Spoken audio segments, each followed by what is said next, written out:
Hey, Rick, we had John Wischmeier on today, phenomenal agent. The biggest thing I think is his background is nowhere close to being a real estate agent. He was basically doing landscaping. He had a degree in landscaping, and then he'll tell you the story, but then got into real estate. But that is just crazy. It is, and you know what I liked about is number one, he's a hard worker. Yep. Number two, when he got into real estate, he struggled, and he didn't succeed until his wife told him to do it differently than they were telling him to do it. Yeah. And he figured it out, what worked for him, and he did phenomenal. He went from not selling anything in the first 6 months to being the rookie of the year in Columbus, Indiana. Yep. That's amazing. It is crazy on how each person's method can be different and you can still succeed. That's correct. Yep. So tune in to hear what his method was and his brilliant and phenomenal stories. Welcome to Indy's Real Estate Gurus, your ultimate guide to the dynamic world of real estate in Indiana. And I'm Rick Ripma, your hardworking mortgage guy, and I've been in real estate and mortgages for over 24 years. And I'm Ian Arnold, a loan officer on Rick's Hardworking Mortgage Team, and we are both with Advisors Mortgage Group. Together, we'll empower you with expert advice, market trends, and successful stories from guru realtors and local experts. Whether you're a homeowner, investor, or pro, join us as we navigate the thriving Indy real estate market. Now get ready to unlock the doors of success, one episode at a time. John Wischmeier out of Columbus, Indiana, and your brokerage is called... It's our brokerage is In Homes Today, brokered by EXP.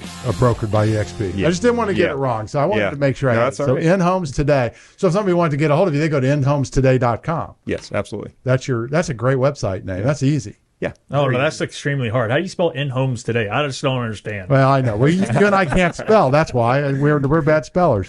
So I like to start, like, where did you grow up, and where were you raised? Where'd you grow up? Okay, born and raised Columbus, Indiana. Small community south of Columbus. My mother is from Columbus. My father's from Seymour, Indiana, John Mellencamp land. Okay. And do you sing like John? No. Mellencamp? No. Johnny Cougar. Yeah, Johnny Cougar. So you were you raised in Seymour? No, actually Columbus. Okay. Columbus. My dad was the first Wischmeier to come up to Columbus. All right. So that's a long drive. Long drive. It's not very far. So you grew up in Columbus. Where'd you go to school? Where'd you go to college? Or I went to Columbus East High School. Okay. So Columbus has two high schools. Bitter rivalry, of course, as most communities. East has the I'll just say it live, the better football team. We've won multiple state championships. Okay. That's the one he went to. Yeah. And then actually went to IUPUI for a short time, and then went to Vincennes University. Okay. Yeah. I went to IUPUI for a very short time too. Okay. But then I didn't go anywhere else because the school was not my thing. So Vincennes, though, go ahead. Well, here soon, nobody will even know what IUPUI is. They go away after this year. Right. I heard that. So, yeah. It's just IU Indianapolis? Mm-hmm. Yeah, it'll be IU Indianapolis. Yeah. Okay. Yeah. Well, that's good. So you went to IUPUI, then you went to Vincennes. Yes. And then you went back to Columbus? Yes. Okay. And what did you do? What did you do, and then how did you end up in real estate? Okay. So, my dad had worked in a factory, just on the line or whatever for like 22, 23 years. For who? Cummins? No, it's actually Reliance Electric. Okay. So it's kind of similar but different. Okay. He had a dream of always owning his own business. Okay. And he was growing up. He was what I called a pickup truck landscaper. So he would work this 6 to 3 o'clock shift at the factory, and then go straight to mowing yards, mulching, trimming, all that kind of stuff. And so as a kid growing up, to be honest, if I wanted to see my dad, I went along and worked with him. He always had this idea or vision of getting out of the factory. And I was maybe a little bit of that ticket. I didn't know what I wanted to do. And so I said, why don't I go to school for landscape design? And Okay. so that's Vincennes had a very good program for that at the time. I think they still do. But so I went and got my degree in landscape design and all that kind of stuff. Got all the the licenses for spraying trees, lawns, all that kind of stuff. So odd fact, at today when I'm showing homes and somebody will, you're showing a home and somebody makes a comment about, what's that pretty tree that's blooming? I typically will know the name, and I get some of the oddest looks because, they're like, well, how do you know that? And I had to learn, hundreds of trees. Oh, yeah. Not only the common name, but the botanical name as well. Right. So that's just odd fact. But it's a probably a really good background for real estate. I mean, to me, landscape's a big part of buying a home, and probably vision that you have as a landscape architect helps a lot. Sure, and and it was sales, just like real estate, or better than sales, just people. Right. It's a people-oriented business. 'Cause we ended up starting a garden center. We had a nursery where we were growing trees, shrubs. Wow. Had the entire landscape department that we did residential and commercial. So I did that quite. I was there probably 13 to 15 years. Okay. My brother ended up entering the business as well. My wife worked with us as well, and at some point, we started investing in other things, and we started a development company. Okay. So just as kind of a side project, but we developed a housing development in Columbus. Okay. And from ground zero, we bought land and it was actually in city limits. But we did, it was on larger lots, like 1 to 3 acres, and so the transition into real estate at that point, we hired a real estate agent to handle selling those lots and things like that. And unfortunately, at the time, I have this history of starting businesses, and then the apocalypse happened. Yeah. So we actually opened this development about a month before September 11th happened. Oh. Okay. And so everybody knows what happened in real estate right after that. There was almost nothing selling. Right. Nobody wanted to do anything. So here we were sitting with this, it's not a small piece of dime that you have on that. So sitting there. And, but as time went on, I would come home and I'm like, what's my real estate agent doing? Or he was telling me this today and I don't understand it. And my wife, Kimberly, being Kimberly, she finally got fed up with me coming home and saying those questions. And she said, why don't you go out and take a real estate class? Figure it out. And so there's not that many real estate classes at the time. And, it wasn't that much on internet and things like that. So I just took the local real estate course. Okay. And so I found it very easy. It was just easy to do. And then I asked her, okay, I completed that. What do I do now? And she said, well, go get your license if you want. And did that, and it just leapfrogged. I fell in love with it and ended up transitioning out of the family business into basically another family business. Right. Because, Kimberly ended up joining, and then now I've got children in the business and things like that. So it just kind of morphed into real estate. So I have a question. Yeah. So what do you do differently, how you were treated as a client for when you have a real estate agent, not knowing what's going on, stuff like that? Maybe them using different terminology with you. What do you do differently now that you are a real estate agent for your customers? I really try to explain things, and I feel like I have a good sense with people, so I can typically tell if somebody's not understanding something. So I really try to get that explanation down, and funny thing is, I was probably just like a typical client. A lot of us as real estate agents, we we work pretty darn hard for our clients, and but they don't see what we're doing in the background day in, day out. And in hindsight, I had a really good agent. It's just he probably wasn't explaining quite as much to me, and he probably was doing all the things that he needed to do in the background. I just didn't know that. So it's probably, I think it's, for any agent out there, it's probably important to think about, make sure your sellers know what you're doing, on that day-to-day basis. Yeah. I started quite some time ago, years ago, calling everybody in process and a loan just once a week, just to tell them everything's going fine, right? Call the real estate agents, you call the borrowers, and you just tell them everything's going okay. And it was somewhat of a result of one of my agents that I work with. He said, yeah, I was at a seminar, and they said, we need to call our people once a week and just tell them everything's okay.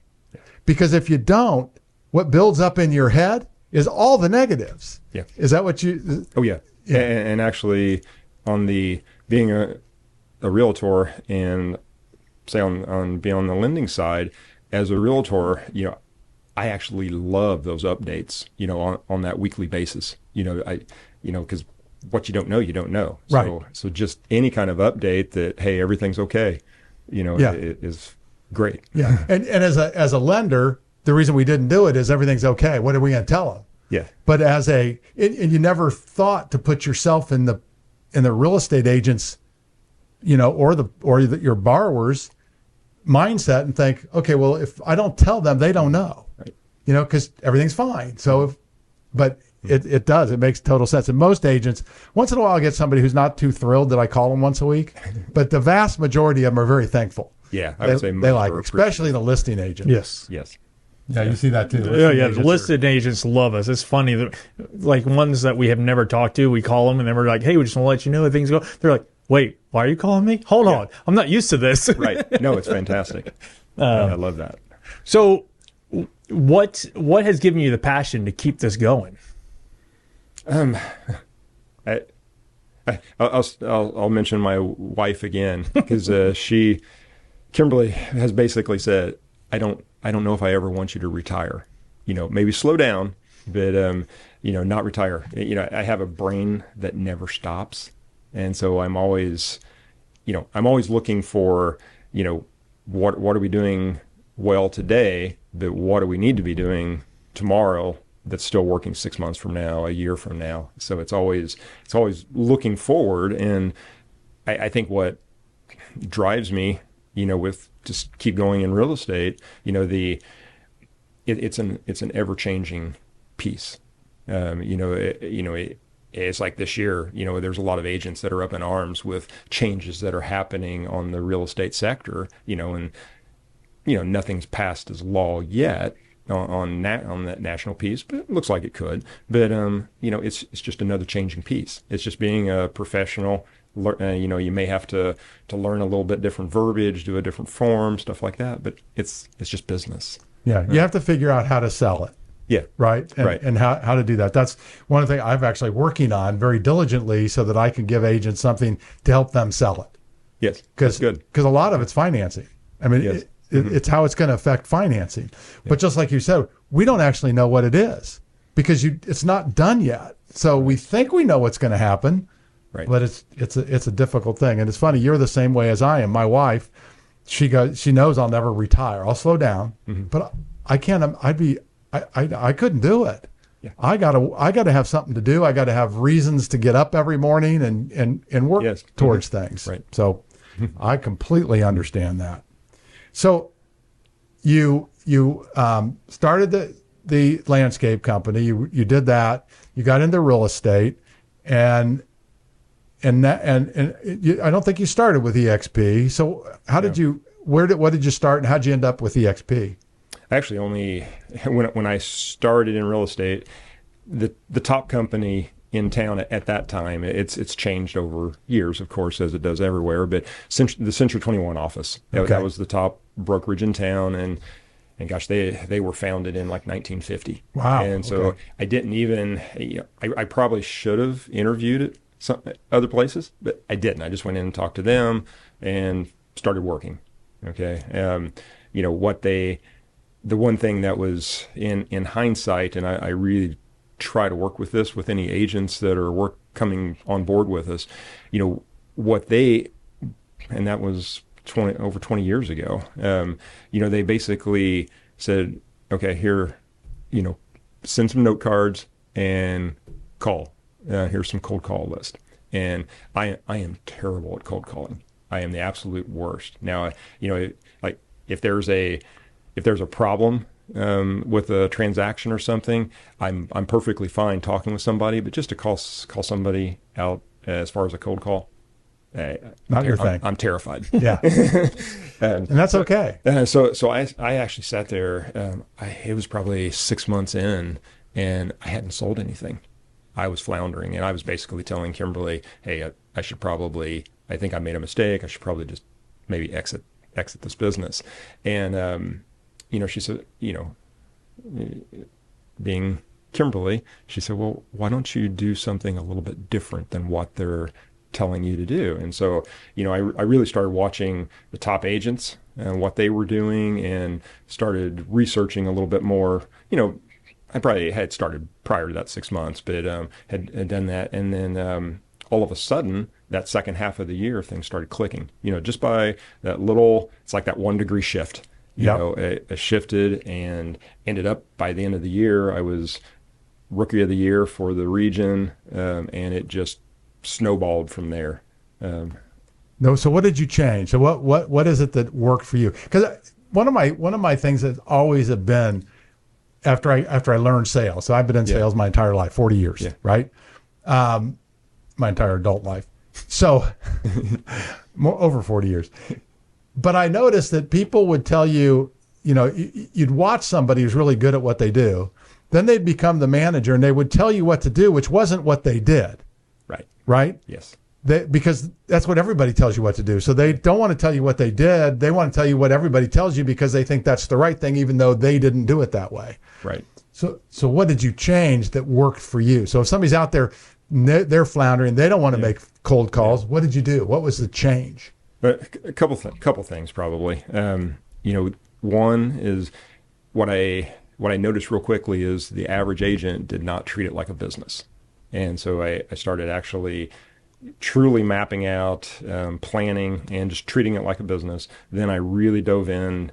I had a really good sphere that I hadn't tapped into. Right. And so I dove into working on that sphere, and actually attending events, getting my face out there. We have a really good chamber of commerce in Columbus, and so attending their events and things like that. And then also somebody invited me to a BNI group, and that ended up I think it was good for about $6 million in production per year. Wow. Awesome. So it was a really good group. So just 2 or 3 things like that, just really catapulted. But it wasn't that big of a shift. It was just, I call it FaceTime, like getting out, like so many agents, it's like they're secret agents. Yeah. And they don't spend the time to go to events and things like that. And it's not, you're not going to things like that to tell everybody you're in real estate. But if you just, it's that consistent pitch marketing, right. Just getting your face out there. I think that played huge benefits for me. Because ultimately it's a people business. Yes. That's really what it is. Right. All right. So somebody's listening to this and they have a question about whatever trees in their backyard that they're about to sell, or they just want you to not have to do cold calls, and they have questions whether they're buying or selling. How do they get in touch with you? Best way is, of course, calling. Call, text, or the email. What's the best phone number? Best phone number is 812-344-3480. So 812-344-3480. A lot of 4s and 8s in that. That's good. Yeah, there is. That's good. You picked that one out on purpose? Yes. It's a good number. It's a good number. And then, or you said they could Of course, call or text with that. They can go online.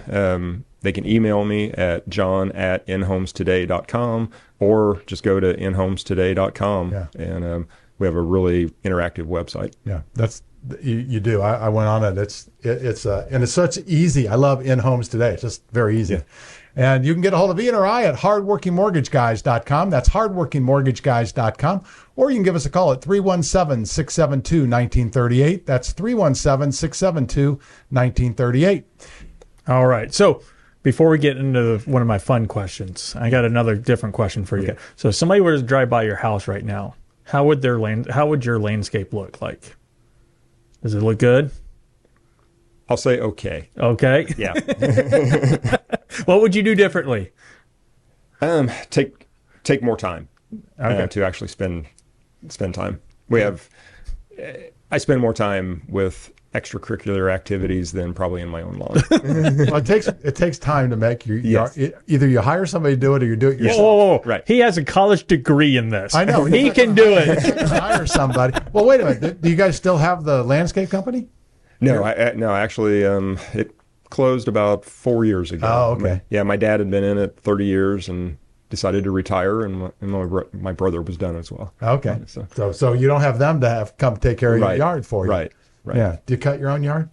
Yes. Okay. I don't, but that's All right. Well, the funny thing is, my mom and dad, they're in their early 80s. They manicure 3 acres. okay. They've lived there since 1963. And, Wow. And they're still out there, mowing the grass. They have, I don't know how many yards of mulch per year they're spreading themselves. Wow. So, yeah. Yeah. I was thinking today on my way in, I thought, I haven't cut grass in forever, but I think when I retire or when I slow down, because I'm not going to retire, but when I slow down, I might buy a nice, good riding lawnmower and just cut my own grass. Yep. That's a few years off, but I might. I might not, but I might. It's just an idea, because I got 1.25 acres, so Okay. it takes some That's time. quite a bit. All right. So since you don't do your own landscaping, all right. So what do you do for fun? For fun, I cycle. Oh, okay. Ride a bicycle. Awesome. That's probably, if I had any pastime, it's a hobby. All right. So go ahead. Do you meet with a group or how? Typically a couple times a week with a group. I work out 5-6 days a week. A lot of my, through the week, I may be just on my indoor trainer, and I can, like this morning, I put in 10, 11 miles, but I can do some work as I'm sitting there. So I'm returning emails and stuff like that. There's a really good Wednesday night group that meets up. We'll do about 30 miles on a Wednesday night, and then on Saturday mornings I meet a group, and we'll do anywhere from 50 to 100 miles. Okay, so I love to ride, and now I have an electric bike. Now I have an electric bike that requires you to pedal or it doesn't go, right? So it's not one that like a motorcycle. But it allows me to go ride 60 miles or something like that, right? Where I couldn't do it otherwise. Yeah. So I was but I've looked and tried to find it. It looks like there's a really good path for riding in Columbus, or there's a good area. So Columbus, they've got miles of people trails. Okay. They've made a concerted effort to try and connect the entire city with people trails. Okay. Now, I ride with a crazy group that we like going west and southwest to Brown County. Okay. Because the guys I ride with, we like to ride hills. And so we seek out the hilliest terrain basically that we can find. Yeah, I do too on my electric bike. Yeah. Yeah. Otherwise, I don't want a hill anywhere in sight. So you go. I prefer to ride the roads, but I thought there was I was looking, and there's some phenomenal trail, long trail that goes through. Is it just their normal paths? Is that? Yeah, it's a people trail system, and we're also fortunate down in Columbus. We're right next to Brown County State Park. Right. So there's tons of mountain bike trails there. I'm fortunate. My daughter and son-in-law also own a bike shop in Columbus. Oh, okay. And they just opened one up in Fountain Square and really? in Wow. Jeffersonville. Wow. Okay. Let's do a little endorsement. what's the name of the company? The Bicycle Station. Okay, so check that out. Yes. The Bicycle Station. Yeah. And so do they sell electric bikes or? Oh, yes. They sell everything? Yeah. I think electric bikes are amazing.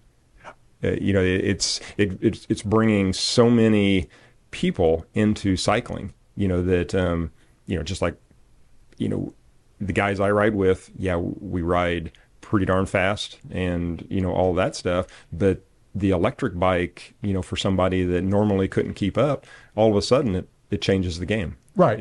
Yeah. My son, he does Ironman. Okay. So he rides all the time. Awesome. He's up in Chicago. But I can ride with him now. I could have never ridden with him before because I can't ride 20, 25 miles an hour for 50 miles. Right.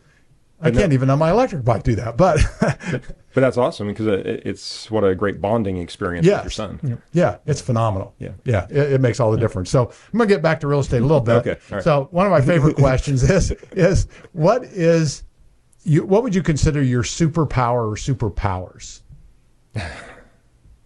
Superpower is just basically treating it like, and I've already mentioned this, treating it like a business, and just being that professional. A lot of people say this: treat others like you want to be treated. But getting yourself out there. It's not that I'm better at showing a home than another agent. It's you want me though when it comes time for that negotiation, that the contracts, things like that. Yeah. It's because in today's environment, it's writing contracts that can win. Right. And so knowing as much as you can. Yes. Yeah. That makes, in this environment, when there's a lack of inventory, you got to do everything you can to stand out in your offer. Yes. Right. And I'm sure in Columbus, everybody knows who you are. Yes. That helps a lot too, to get a real estate agent seeing an offer come in from somebody they know, they like. And I can already tell your demeanor and the way that you are is easy to work with. And I think it's a superpower because I'm sure you don't seem like you get, something bad comes up, you just handle it. You don't get your emotions involved. So which helps your customer. Right. A mentor, early on in my real estate career said simple words: never want the transaction more than your client. And I've lived with that all the way through. It's just keep a level head. If you're, if you have somebody ready to jump off the edge of a cliff, you're there to talk them off. Right. Yeah. And it's that, I think that's one of the areas that an agent really shows their worth, because that's, if you have somebody who also gets upset, it's going to take a lot of times minor situation and make it into a major situation. Yeah. What are you talking about? I want the real estate agent. If I'm going to jump off a cliff, they're going with me. Well, that's because you're going to grab a hold of them, okay? I just think if I'm going, somebody else is coming with me. Take your wife with you. She won't like that. So your family, are they now in real estate, or how does this all? Yeah. So I have a wife and two sons working in we call it the Wischmeier group. So my wife and one of my sons are licensed. My other son is currently getting licensed. That's awesome. So who's the boss? You or your wife?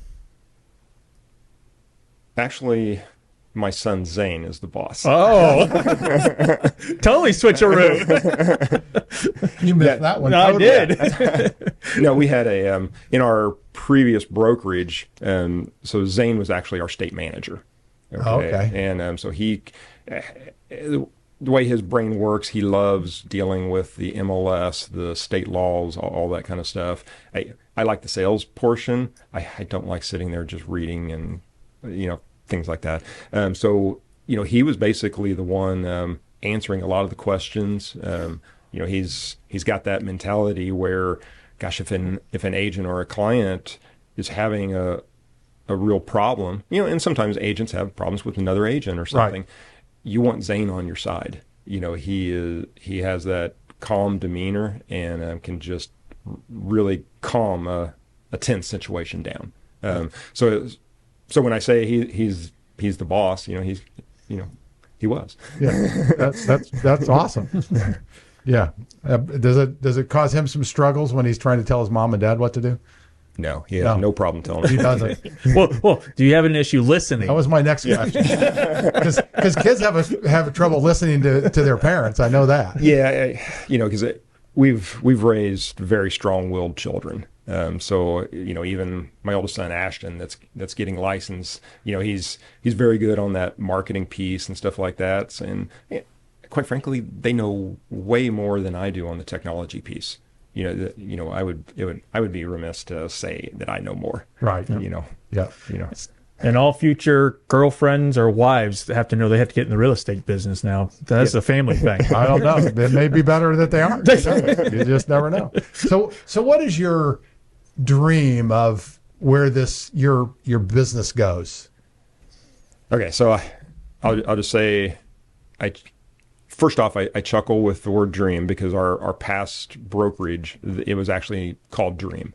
Okay. And the dream was actually owning multiple offices, and of course with that you need agents to support the office. So that was the dream. Through COVID and things like that, it's very hard. First off, getting agents on board, and then getting enough agents that actually wake up to win every day. Because you need a fair number of sales, and so that was a struggle throughout, just getting people to treat it like a business and that consistency piece, things like that. The dream now, it's a family business, but we have agents in our office. I've got one agent, Candy. I mean, she we call her family, but she really helps keep me on track. She's such a good person that it kind of reminds you daily you need to keep up with that, and be that good person to everybody. The dream moving forward though, not having the complete brokerages. It's like Zane, for instance, instead of just being bogged down on that managerial side, now all of a sudden, he's out there having fun. Now he's in that transactional piece, not quite as much stress, things like that. So we can really grow that end. Ashton getting his license, he's going to really grow into that commercial piece. I'll say Ashton was born with that gift of gab. So if he was on here, you'd probably never get him to shut up. He just has that talk. So anyway, he's getting into that commercial end there, and that's a wide open, especially in Columbus, that's a wide open space. Oh, okay. So I'm really stoked. I already do some commercial, but it's it is hard as a real estate agent to be successful in residential and commercial. Two different animals. Yeah. So I'm really pumped to get him going fully engaged on that. My wife Kimberly, she worked with me almost from the start at the Nursery Garden Center. She's always been, kind of that support person.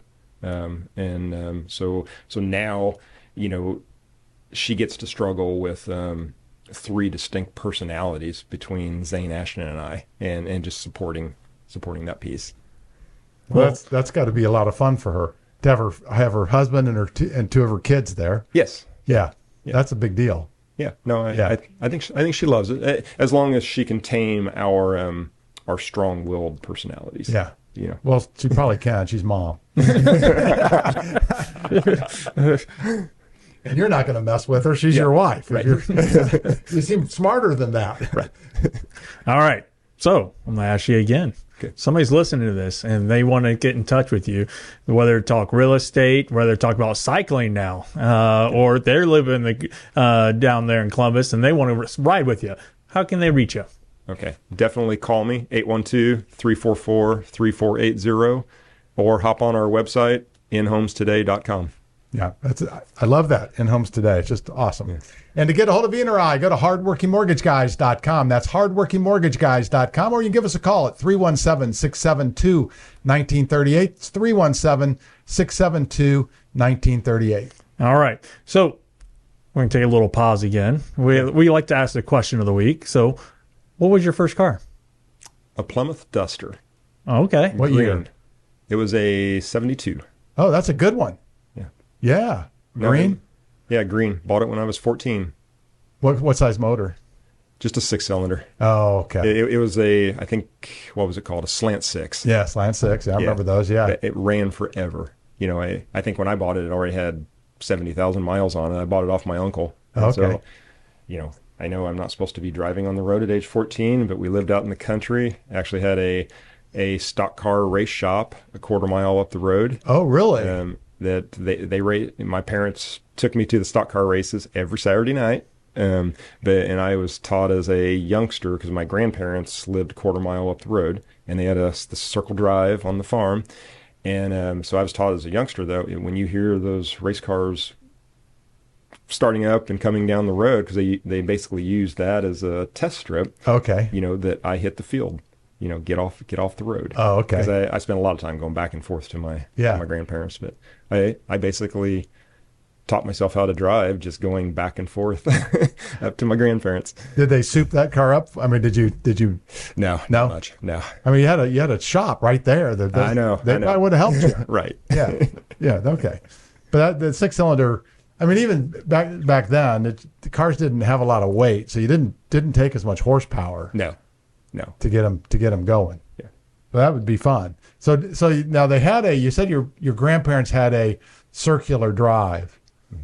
Was that like your little own racetrack?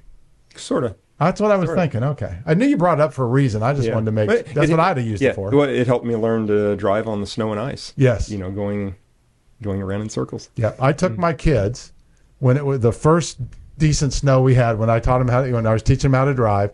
I made them go out, and we got in a parking lot, and they slid the car all over the place. Because I believe that one of the reasons that a lot of kids have problems in the car, die, is because they overcorrect. They don't know how to do it when they get out of control. Right. So I've taught my kids how you handle a car when it's out of control.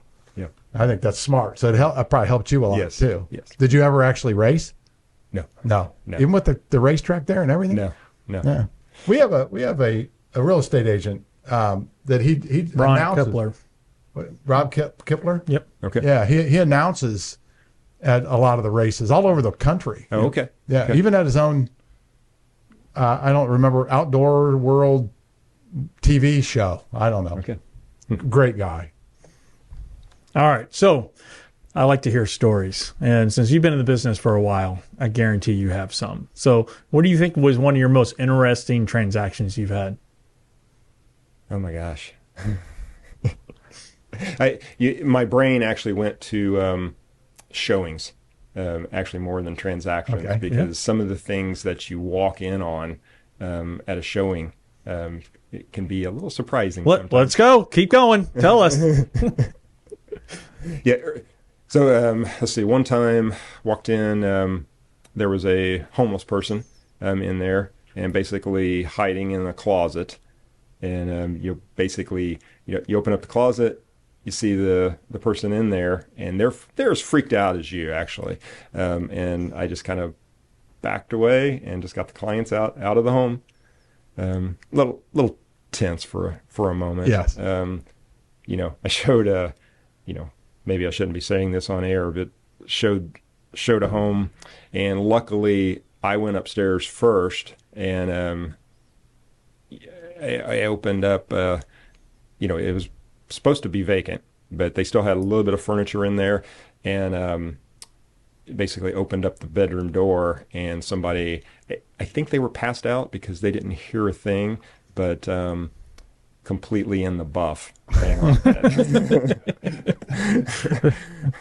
I mean, it's kind of, we laugh about it, but for a real estate agent, especially, and I'm going to say, let's say a female walks into some of these houses, that could be pretty, oh my goodness. Yes, yeah. So I was glad I walked in on that first. Yeah. Yeah. My niece is a real estate agent in North Carolina, and she posts once a week.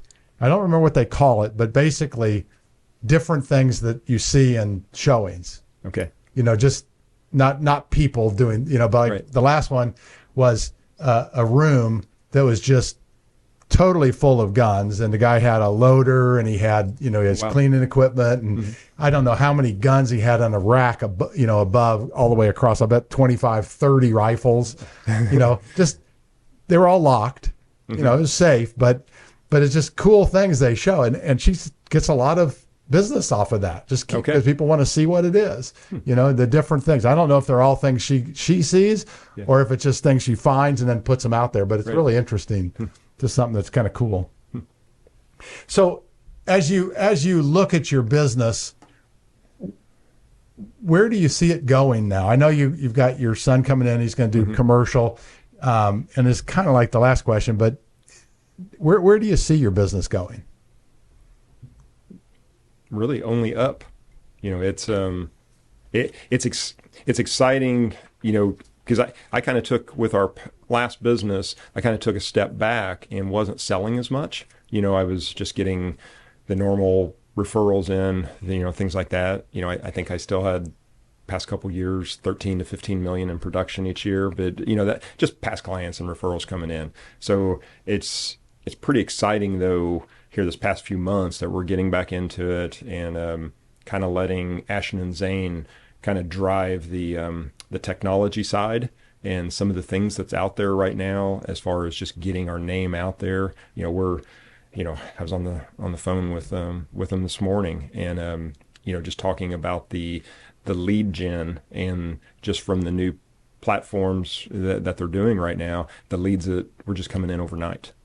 So the growth factor, it really has me excited. So if there's somebody listening that, let's say they're new to real estate or think about getting into real estate, what piece of advice would you give somebody brand new into real estate or thinking about getting into real estate? First, I think the first thing getting in, because so many people get into, or in my opinion, they get into real estate because they either watch HGTV or they liked when they purchased a home that they liked all these pretty homes and they thought it was glamorous, and they thought it was easy money, that, wow, my agent just made thousands of dollars on that transaction. Then agents getting into the business, and mortgage is going to be probably not that much different, but on the real estate side, then they go take the class. Class isn't the entry level on real estate. It's not that hard. You take a class, take a couple tests, and you're done. But then they get in and they get a business card and they think, oh, all my family and friends are going to come running, and it's not the case. So being a new agent, you have to first off embrace technology. You have to wake up every morning and, like I say, to win, you have to work every day. You can't work part-time and expect full-time paycheck. Right. And a lot of people, a lot of agents think they're working full-time, but they're, gosh, if they truly broke it down, are you actually working a couple hours a day? Right. And they're probably not even doing that. So a lot of them think that they want so bad to have success, but they're just not doing those things that, embracing that technology, getting out in front of people, sitting in an office, maybe used to be 20 years ago, maybe it was the thing to do, but now you got to be out in front of people. Yeah. Real estate especially. Mortgage is the same way. Yeah. Just like what you said, what you did to get your business is you started getting out. Yeah. And every agent we've talked to, and we've had a lot of people on the show, they say the same thing. Now, some of them get out in front of people with social media, sure, but they also get out in front of people physically, right? It's both. And of the two, it seems to me like it's most important to get out physically in front of people. Yeah. It helps to get out on social media. And you embrace technology. So do you do much social media? Yeah, I'm I'm probably on social. Well, I'm on social media a few times a week. Okay. You know, because yes, it's just one. Like for a new agent, it's free. You know, Right. And it's not like you have to create new posts every day, things like that. It's sometimes just, you know, gosh, just ask another agent in your brokerage when they get a new listing, and just share it. Yeah. You know, it's really the consistency that a lot of people fail on. Yeah. And it doesn't always have to be about real estate. No. In fact, a lot of times the things that aren't real estate do better. We've had agents on, one of them did coffee shops, Yep. right? And he had over 1 million views on a coffee shop. Another one did something else too. I don't remember what it was. And they had like 3 million views. Yep. Yeah. I mean, and picked up, you know, views are nice, but they don't really matter if they don't translate into sales. But they translated into more followers, which then will translate into sales because people are. I doubt, you know, you get 1 million people, it probably wasn't all from your area, right? Right. But it's all about staying in front. I mean, let's be honest. Nobody wants to hear, hey, I just sold this house. Hey, I just listed this house. Hey, I just this. But or if you go, hey, I listed this house, and then 2 days later, hey, I just visited this restaurant. Oh, this was phenomenal. Right. I mean, you still are in front of the people, and that's what it's about. Yep. And it's the same thing you were mentioning earlier when you're like, hey, when I go all these places, I'm not going out there saying, hey, I'm a realtor. Hey, I'm a realtor. You're just going out there, hey, how's it going? How's your wife and kids? How's this? And if they do, okay, hey, how's real estate? Yeah, so let's talk about it a little bit. But you're not pressuring them. Right. So, all right. So since both your kids have gotten into real estate, and this might tie in a little tiny bit to what you just said, but what words of wisdom have you given your kids? Work hard. Now, I agree 100%. I mean, it's, that's all that. I mean, it's really just, you know, luckily my whole family is, you know, we wake up every morning motivated. We don't have to go to seminars to get motivated. It's, you wake up every morning, you start working, you work out. You know, there's all those pieces. So that words of wisdom, you know, they've already got that piece, which is a very good first step. But then it's just working hard, but work smart. Mm-hmm. And I don't even have to tell them that really, because, you know, they embrace that technology piece. Yeah. Well, you kind of raised them that way. I mean, it sounds like your dad was that way, right? Mm-hmm. And so was it your dad or your wife's dad? The one my dad. Your dad, who's still cutting grass at 80 years old. Yeah. And I mean, so they had great mentors to see and then learn it from them. And then they were smart enough to learn it. Yes. Right. That's awesome. All right. So if somebody's listening to this and they want to contact you about buying, selling a home, maybe even going out and finding what tree works best with their landscape, how can they get in touch with you? Or take a 100-mile ride. 100-mile ride. In the hills, a hilly 100. Best first step to contact us is go to our website, inhomestoday.com. You can scroll to the bottom. There's a QR code, and it has a really awesome search app. Links directly to the multiple listing service. The reviews we get is a lot of clients like it better than Zillow. So. Yeah, that's awesome too. And I'm not a big fan of Zillow. So anything you can do to go to some place it actually gives you better information, and it's not. I don't know. I just think it's set up better. Yeah, I agree 100%. And to get a hold of BNRI, go to hardworkingmortgageguys.com. That's hardworkingmortgageguys.com. Or you can give us a call at 317-672-1938. It's 317-672-1938. And please follow us for more Indy's Real Estate Gurus. A reminder, if you have any friends, family, or coworkers looking to buy, sell, refinance, let us know. We're more than happy to help you. Hey, John, thank you for joining us on our show. It's been a pleasure. Oh, this has been awesome. Yeah, well, we appreciate it. Yep, and if maybe in a year when we'll have both your sons in here, we can hear the real stories. Okay. Branch NMLS number 33041. Rick Ritten's NMLS number 664589. Ian Arnold's NMLS number is 1995469. Equal housing opportunity. Some restrictions apply.